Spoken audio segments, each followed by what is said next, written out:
Hi, I'm Dr. Larry Malerba, and welcome to All Things Homeopathy. The conventional medical establishment deludes itself into thinking that homeopathy is nothing more than placebo medicine. The only way to maintain this belief is by denying the mounting evidence to the contrary.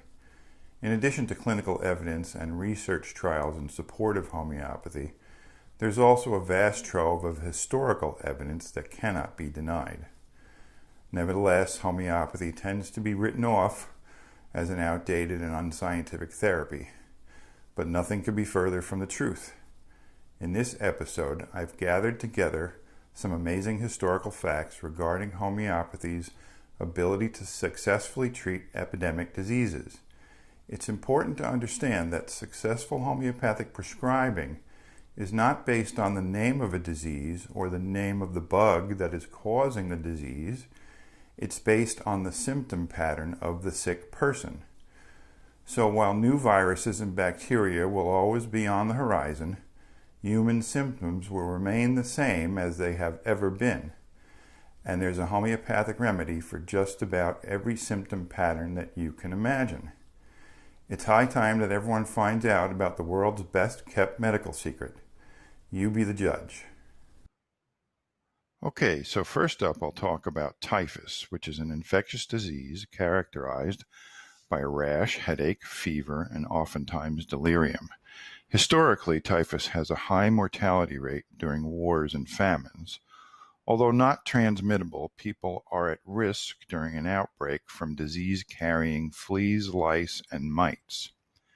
In 1813, a typhus epidemic hit Leipzig following Napoleon's march through Germany.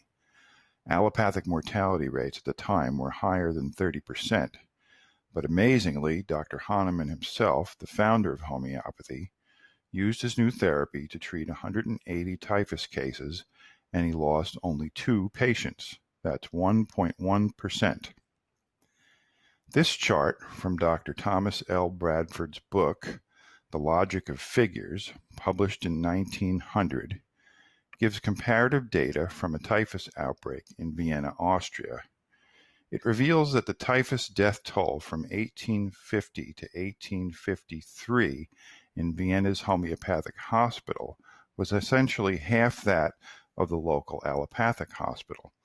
While the average homeopathic mortality rate was about 10%, the average allopathic rate was 20%. Diphtheria is a bacterial infection that causes a thick membrane to form in the back of the throat. It can cause difficulty breathing, paralysis, and even death. The disease is easily transmittable from person to person. The D in the DPT vaccine stands for diphtheria. Dr. Bird, an allopathic physician from Cedar Rapids, Iowa, filed a report in 1879 that compared allopathically and homeopathically treated cases of diphtheria. The homeopathic death toll was 6%, and the allopathic rate was 17%.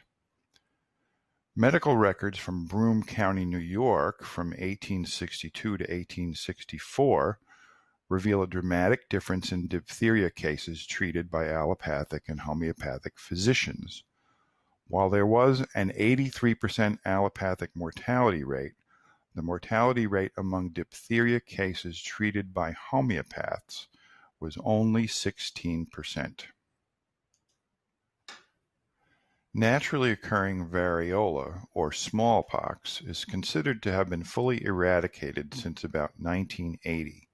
There is no allopathic cure for smallpox, which produces flu-like symptoms and a rash, and the vaccine is considered too risky for routine use. This chart compares a variety of illnesses, among them smallpox, treated by allopathic and homeopathic means in Vienna, Austria. Note that while the allopathic mortality rate for smallpox was 33.3%, the homeopathic rate was only 18.5%. Dr. Routh of London was an avowed critic of homeopathy, so much so that he was compelled in 1852 to publish his Fallacies of Homeopathy. However, he subsequently compiled comparative data from both allopathic and homeopathic hospitals. Of 32,000 homeopathic patients treated, the overall mortality rate for all diseases was 4.4%. For the same number of allopathic patients, the mortality rate was 10.5%. Dysentery is often spread through contaminated food or water. Symptoms include bloody diarrhea, abdominal cramps, and fever. Modern allopathic treatment includes IV fluids and antibiotics. This chart shows dysentery statistics reported by the very same Dr. Routh. While the death rate was 22% in allopathic hospitals, it was only 3% in homeopathic hospitals. Also known as scarlatina, scarlet fever is known for its bright red rash. It's a disease of children usually accompanied by a sore throat and high fever. Scarlet fever can spread very easily. The homeopathic remedy belladonna is almost as specific for scarlet fever because the symptoms that the remedy can cause in its crude form so closely resemble the symptoms of the disease. In 1799, Dr. Hahnemann experimented with belladonna as a prophylactic treatment during an outbreak of scarlet fever. Having observed Hahnemann's success, 11 other medical doctors prescribed the same remedy during the same epidemic. They gave a total of 1,646 children prophylactic doses of belladonna. Only 123 of the treated children, or 7.4%, developed scarlet fever. Those who did not receive the remedy had an infection rate as high as 90%. This chart documents the results obtained by another group of physicians utilizing the same strategy. Of the 2,027 children receiving belladonna, only 79 developed scarlet fever. That's a 3.9% infection rate. Here's another chart that compares treatment of scarlet fever by the two different schools of medicine. Allopathic treatment resulted in a 20.6% death rate. Homeopathic treatment had a remarkable 2.2% mortality. That's a tenfold difference. And finally, in 1838, after Hahnemann's close colleague, Dr. Christoph Wilhelm Huffland, had published his Prophylactic Power of Belladonna in Scarlet Fever, the Prussian government ordered the use of prophylactic belladonna during all scarlet fever epidemics. Cholera is an infectious disease that causes severe watery diarrhea. It's caused by consuming contaminated food or drinking water and can lead to rapid dehydration. Cholera is usually fatal if not treated right away. Here we see a chart of cholera cases treated by various European allopathic hospitals during the period 1831 to 1832. The average death toll, even when taking into account the anomalous last entry on the chart, which lists 1 death out of 100, the average mortality, including that number, turns out to be 57 out of 100. This chart shows cholera patients treated by homeopaths throughout Europe during the same time period. The average death toll per 100 patients was 11.6. The difference in outcomes between the two medical camps is stunning. Over an extended period of time from 1831 to 1848, cholera cases treated allopathically at home had a 39% mortality rate. Cases treated at home with homeopathy had a 9% death rate. Allopathic cases treated in hospitals had a 57% death rate, while cases treated in homeopathic hospitals had a 33% mortality. Another close colleague of Hahnemann, Dr. Clemens von Benninghausen, treated and prevented large numbers of cholera cases during the European epidemic of 1849. While conventional allopathic treatment produced a death rate of anywhere from 54 to 90%, Benninghausen's patients had a mortality rate of only 5 to 16%. And here's another fascinating bit of history. The story of the 1854 cholera epidemic in London, England, has been recounted many times before. It's of historical significance because it was the first time that cholera had been traced to a specific source, in this case a public water pump. The pump was closed and the epidemic ended, but not until 10,730 people had died. Here I'm quoting directly from a presentation given by Janie Goddard titled Homeopathy in Epidemics and Pandemics, delivered at the Conference for Scientific Research in Homeopathy in March of 2010. Quote, the British House of Commons requested a report regarding the various methods of treating the epidemic. When the report was issued, no homeopathic figures were included. The House of Lords requested an explanation, and it was admitted that if the homeopathic figures were to be included, it would skew the results, so it was suppressed. Upon examination, the buried report revealed that under allopathic care, the mortality was 59.2%, while under homeopathic care, it was 9%, unquote. The last serious European cholera epidemic took place in Hamburg, Germany in 1892. 8,600 people died.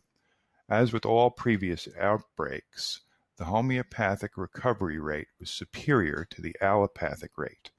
This time, homeopathic mortality was 15.5%, while the allopathic rate was 42%. Yellow fever is an acute viral hemorrhagic disease transmitted by mosquitoes. Symptoms include fever, headache, jaundice, muscle pain, and vomiting. Serious cases can be fatal, and no specific allopathic treatment for the disease exists. The worst yellow fever epidemic in U.S. history occurred in 1878. There were 5,000 deaths in Memphis alone and 20,000 deaths overall in the Mississippi Valley. A number of years later, Dr. A. L. Monroe of Louisville gave the president's address at the third annual meeting of the Southern Homeopathic Medical Association. He reported statistics that resulted from treatment of yellow fever that involved over 1 million prescriptions given to 500,000 patients. These prescriptions were administered by 1,000 physicians from each of the allopathic and homeopathic schools. In the final tally, the allopathic mortality rate was 15.5%. The homeopathic rate was 6%. This chart shows comparative statistics during the Civil War for several conditions encountered at the time, including dysentery, typhus fever, and pneumonia. Comparable numbers of patients were treated in both allopathic and homeopathic hospitals. As you can see, while death rates in the allopathic hospital ranged from 50 to 70%, mortality in the homeopathic hospital was virtually nil. Here's another chart that compares homeopathic and allopathic treatments in 1895 for measles, scarlet fever, typhoid fever, and diphtheria.